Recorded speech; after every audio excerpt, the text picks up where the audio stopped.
এই শহরটা বড় অদ্ভুত।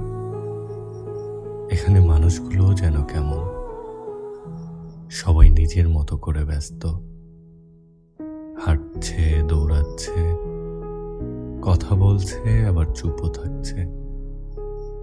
কেউ কারো দিকে তাকায় না, কেউ কারো কথা শোনে না। অথচ প্রত্যেকেই চায় কেউ একজন তাকে বুঝুক, তার পাশে থাকুক।